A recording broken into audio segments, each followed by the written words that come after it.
We're approaching the final weekend before the midterm elections, and Georgia's tight race for governor is getting national attention. Former President Barack Obama will campaign there today for Democratic candidate Stacey Abrams after an appearance by Oprah Winfrey yesterday.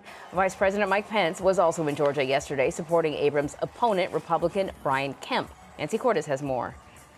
Y'all got to make some history down here. Oprah hit the stage and the sidewalk Thursday.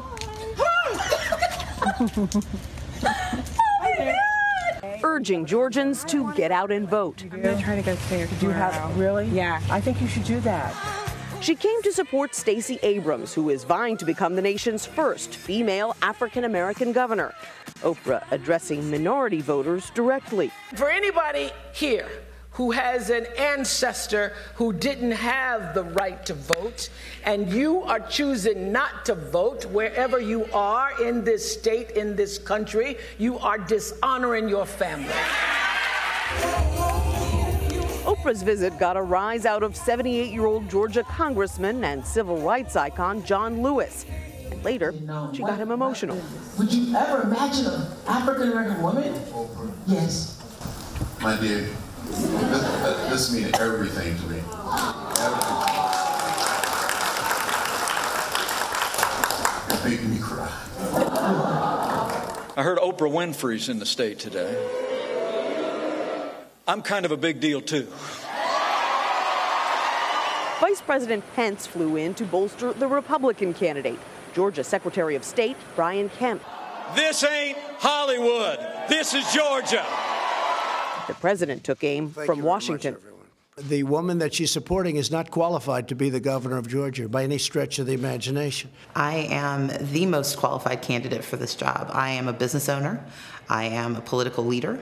CBS News political correspondent Ed O'Keefe is joining us now for more on the midterms. Good to see you. Good to see you guys. So I know, Ed, a lot of the conversation has been around the Senate and the Congress, but the governor's races are really interesting, and I would argue probably more influential on what happens in this country over the next couple of years than what happens between now and 2020 for the Senate. Certainly, since things don't seem to be getting done at the federal level, absolutely. Right, yeah. So this race in Georgia. Huge race.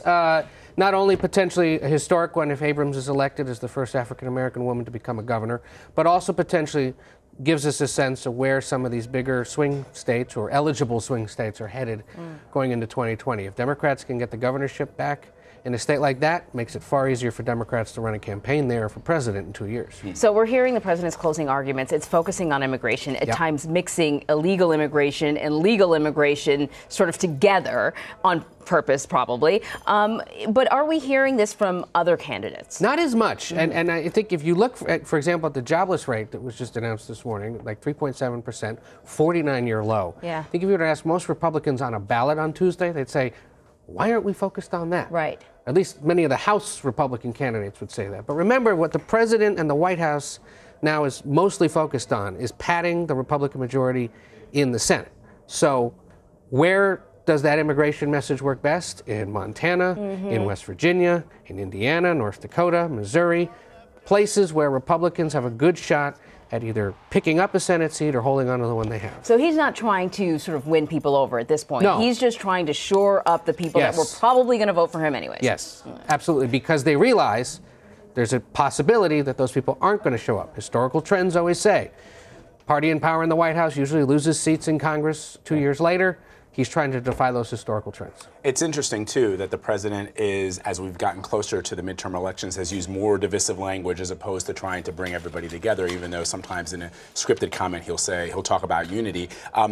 I wonder then, because of that, are Democrats smart to sort of shy away from being anti-Trump or being, talking about impeachment? They're talking about health care, and is that going to resonate more than being anti-Trump? It has. Yeah. If you look at the polling, health care is the #1 concern of voters in this country. Which party polls better on preserving the current health care system and maybe tweaking it? Democrats. That's why they've talked about it all year long. They were telling us more than a year ago, this is going to be a health care election. We looked at them sideways and said, what are you talking about? But the polling has proven that it is a chief concern of a lot of people across the country, especially, again, in those areas of the country where they're likely going to pick up House seats. You know, at this level, Vlad, and I don't know if you sort of agree with me, but it feels like the president's message is louder than whatever the Democrats are saying. Now, locally, I'm sure, you know, that's not the case, but it feels like I'm not hearing that message as much as I am hearing he commands the media attention. Yeah. Right? Well, that's the thing. He is the singular person that can dominate national media coverage. Yeah. If you were to go look at local newspapers, local radio, local television, where there is a robust local press, and increasingly there isn't as much in some parts of this country, they are more likely to be focused on those issues that the local candidates are discussing. So but a lot of these Democratic candidates have just decided, we're going to let the president do what he does. I'm going to keep focused on my message, because that's going to keep going. That plays out 24/7. Right. I got a job to do here in trying to win people over. Real quick on Texas, is Beto O'Rourke within the margin of error? Everyone I talk to here in it's this the most building, fascinating race in the country. It is. Look, everybody's walking around the newsroom every time they see Ed. Ed, tell me what you know about Texas. What about Texas? Yeah. Look, Democrat hasn't been elected statewide in Texas since 1994. Yeah. That is the hurdle that he has to clear. How does he do that? He has to drive up turnout in Houston, Dallas, San Antonio, Austin. You got to find every young voter who's eligible, who might like him. You have to bring out a huge number of black voters, Hispanic voters, and white suburban women who not only are voting for Democrats at the House level, but might be intrigued to vote for him in the Senate. He's got a ton of money. Yes, and the other thing that people forget, Greg Abbott is the governor of Texas. He's running for re-election. He's going to win by double digits, maybe as much as 20 points. Find me somebody who's voting for Greg Abbott and Beto O'Rourke. That could be a hard combination. Is that a unicorn? It could be a unicorn, and that may contribute to why Ted Cruz has that advantage right now and could eke it out. So what's the point of having all this money? I don't get that. You can raise more money than any other candidate in history and still not win an election. It sort of defies the logic that people say that, you know, campaigns are awash in money if you can raise a lot of money and not win. And a lot of his money is coming from people across the country.